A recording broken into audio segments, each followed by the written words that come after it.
Good morning, all of you. Today we will start our new lesson, Science 1 lesson.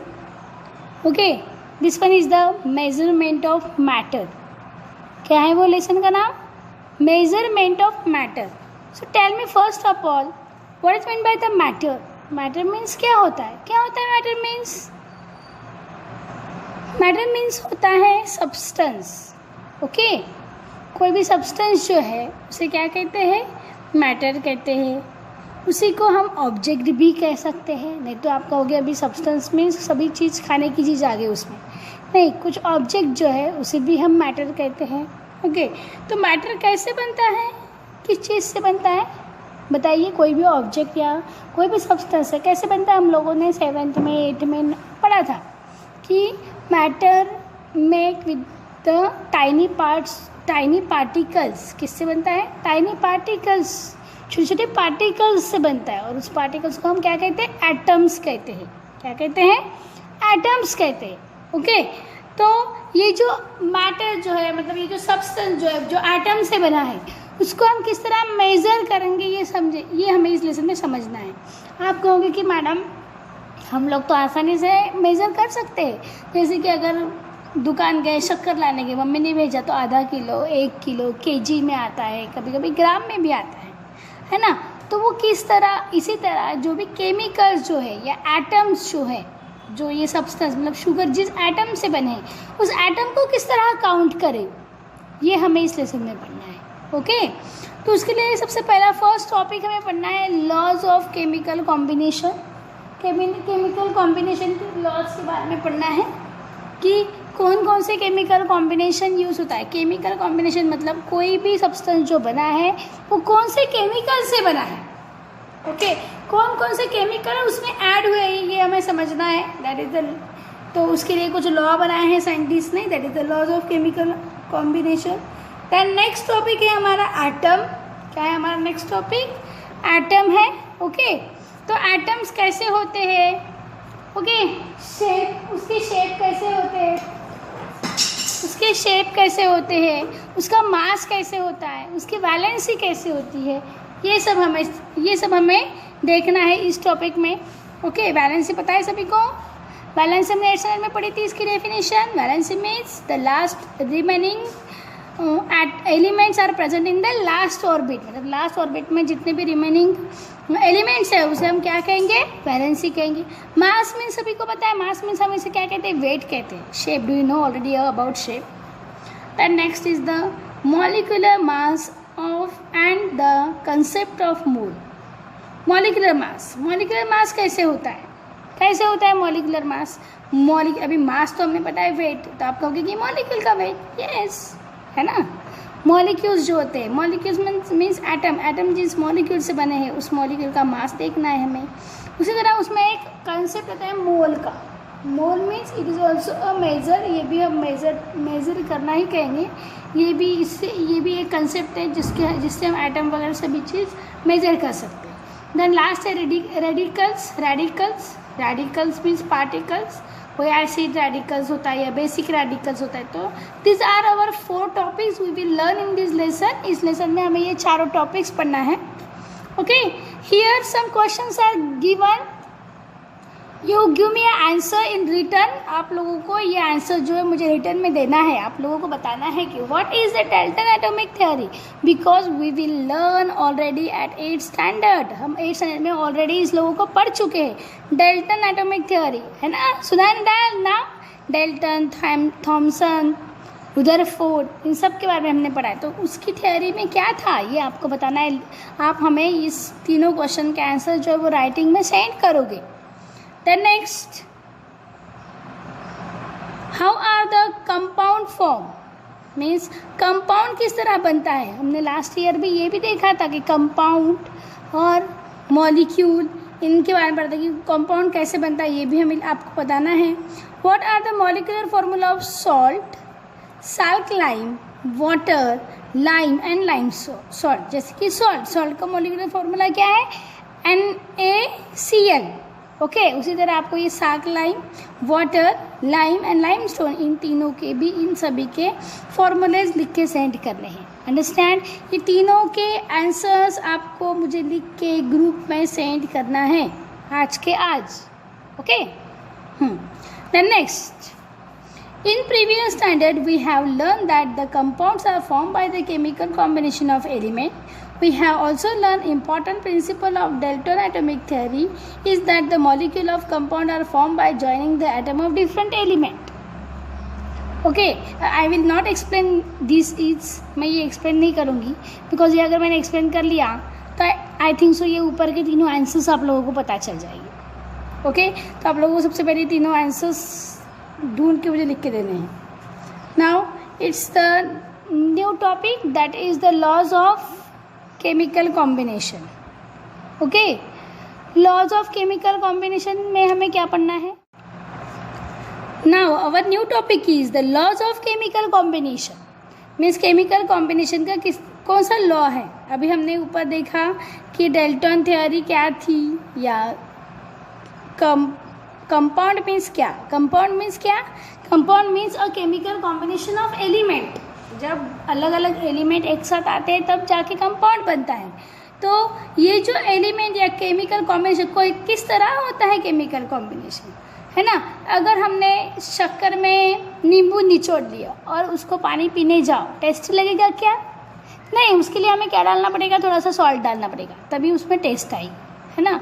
तो ये जो chemical combination है, अगर हमने बस चाय में पानी, शक्कर और दूध डाल दिया तो चाय बनेगी क्या? No, it's not a good flavour. उसका अच्छा फ्लेवर नहीं आएगा because there is not a proper proportion of that chemical combination. उसमें जो केमिकल्स मतलब जो भी एटम्स, जो भी हमने सब्सटेंस ऐड किए हैं, उसका प्रॉपर मतलब जो प्रॉपर उनका रिएक्शन जो होता है वो प्रॉपरली नहीं होता, और जो हमें टेस्ट चाहिए वो नहीं मिलती। इसीलिए ये केमिकल कॉम्बिनेशन की कौन कौन से केमिकल्स किस तरह कंबाइन होते हैं, किस तरह वो ऐड होते हैं, इसके लिए कुछ लॉज बनाए हुए हैं। क्या है? The combination of a substance change during a chemical change. Combination of a substance change during the chemical change, मतलब जिस तरह जैसे जैसे केमिकल चेंजेस होते हैं उसी तरह उसका कॉम्बिनेशन क्या होता है? चेंज होता है। जैसे कि फॉर एग्जांपल टी बनाने के लिए हम लोग क्या करते हैं? वाटर, शुगर, टी पाउडर, है ना, एंड मिल्क ऐड कर देते। ऐड करने से चाय बन जाएगी? No, it's not happen. When it is happen, when we will given a heat of them. अगर हमने जब तक उसको हीट नहीं देंगे, जब तक उस चाय को हम उबालेंगे नहीं, तब तक उसमें कोई भी चेंजेस होगी क्या? नहीं। उबालना मीन्स केमिकल चेंजेस होना, उसमें जो फ्लेवर्स है वो एक दूसरे में ऐड होते हैं, that is the chemical change, है ना? तो जब भी कोई केमिकल चेंज होता है तब क्या होता है? Combination of substance change. उस सब्सटेंस का जो कॉम्बिनेशन है वो क्या हो जाता है? चेंज हो जाता है। The fundamental experiment is in this regarded were performed by the scientists in 18th and 19th century। ये सब इसकी स्टडी जो साइंटिस्ट ने की थी वो 18 एंड 19th सेंचुरी तक चलती रही। इसके लिए बहुत सारे एक्सपेरिमेंट किए उन्होंने कि किस तरह कॉम्बिनेशंस चेंज होता है, ये स्टडी किया उन्होंने। While doing this, they are measure accurately the substance use and form, and thus discover the laws of chemical combination. Scientists could have write the molecular formula of various compound on the basis of Dalton atomic theory and law of chemical combination. Here we shall verify the law of chemical combination by means known as the molecular formula. Do you understand? समझा क्या? No, है ना? कुछ नहीं समझा madam. आपने क्या किया? पढ़ाई तो बोलना एक बार। चलो देखो, अभी बता रही हूँ। वाइल डूइंग दिस, मतलब जब भी केमिकल कॉम्बिनेशन चेंज होता है तब क्या होता है? मतलब तब उन्होंने कुछ एक्सपेरिमेंट किए थे। उस एक्सपेरिमेंट में उन्होंने क्या किया? Measure the accurately substance use and form and thus the discover the law of chemical combination. सबसे पहले वो जो सब्सटेंस था उस सब्सटेंस की उन्होंने पहले एक्यूरेटली मेज़र किया। मतलब पहले सिंपल जैसे कि अगर हम लोगों ने 2 चम्मच शक्कर ली तो वो 2 चम्मच शक्कर का वेट कितना, मास कितना आता है वो काउंट किया। 1 कप पानी का वेट कितना आता है वो काउंट किया, अलग अलग, ठीक है। फिर उन्होंने क्या किया? फिर दोनों को मिक्स कर दिया। मिक्स करने के बाद उनका वेट कितना आता है ये काउंट किया। इसी तरह ये जो मेजरमेंट किया उसी से उन्होंने लॉज बनाए, ठीक है। ये एक्सपेरिमेंट उन्होंने किया कि पहले सिंपल जो सिंगल सब्सटेंस थे या मैटर था या एलिमेंट थे या कंपाउंड थे, उन सिंगल एलिमेंट का मास काउंट किया। Then they will be mix together with each other, फिर दोनों को मिक्स करके उन्होंने काउंट किया।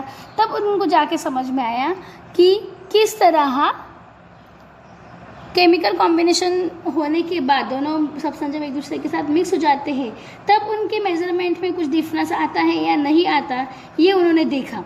ओके, तब उन्हें समझ में आया कि नहीं, दोनों सब्सटेंस को एक साथ भी कर लो तभी भी उसका वेट जो है मॉलिक्यूलर मास जो है वो वही आता है, और सिंगल जो हमने किया था तो उसका भी सेम वही आता है। ये उनका लॉ था। देखो, the substance used and formed and thus they discovered the law of chemical combination. Scientists could write the molecular formula of various compound on the basis of Dalton theory. Dalton theory के basis पे उन्होंने क्या किया, हर एक substance के chemical molecular formula लिख के रखे। Okay, here we shall verify the law of chemical combination by means knows the molecular formula। मतलब अगर हमें लॉ ऑफ केमिकल कॉम्बिनेशन देखना है तो सबसे पहले हमें क्या पता होना चाहिए, उसका मॉलिक्यूलर फार्मूला, क्योंकि मॉलिक्यूलर फार्मूला अगर हमें पता रहेगा तभी तो हम उसका मॉलिक्यूलर वेट लिख पाएंगे ना, मास लिख पाएंगे। ओके, तो ये एक्सपेरिमेंट करने के लिए उन्होंने एक ट्राई दिस दिया है, एपरेटस, दो केमिकल फ्लास्क, कोनिकल फ्लास्क लिया, टेस्ट ट्यूब लिया, बैलेंस में वेट लिया, कुछ केमिकल्स लिए, that is the calcium chloride, sodium sulphate, calcium oxide and water. ठीक है, इन सभी केमिकल्स को लिया। तो सबसे पहले देखो उन्होंने इस एक्सपेरिमेंट में, आपको यहाँ पे इस डायग्राम में दिखाई दे रहा है क्या किया है। पहले एक बीकर लिया है, कोनिकल फ्लास्क लिया है, इस कोनिकल फ्लास्क में कैल्शियम क्लोराइड लिया है, सॉल्यूशन कैल्शियम क्लोराइड का। ओके, उसका पहले वेट किया एंड एक टेस्ट ट्यूब ली है, उस टेस्ट ट्यूब में सोडियम सल्फेट लिया है टेस्ट ट्यूब के अंदर। अभी ये क्या किया, इस टेस्ट ट्यूब को इस कोनिकल फ्लास्क के अंदर डाल दिया, मिक्स किया है कि दोनों के सॉल्यूशन को, नहीं, दोनों की सॉल्यूशन अलग अलग है, एक कोनिकल फ्लास्क में एक टेस्ट ट्यूब में है। बस यहाँ पे क्या है, वो टेस्ट ट्यूब कोनिकल फ्लास्क के अंदर है और उसका कॉक जो है वो बंद कर दिया। बंद करने के बाद उसने जो वेट किया, तो वेट करने के बाद उसका वेट कितना आया, 300.23 ग्राम।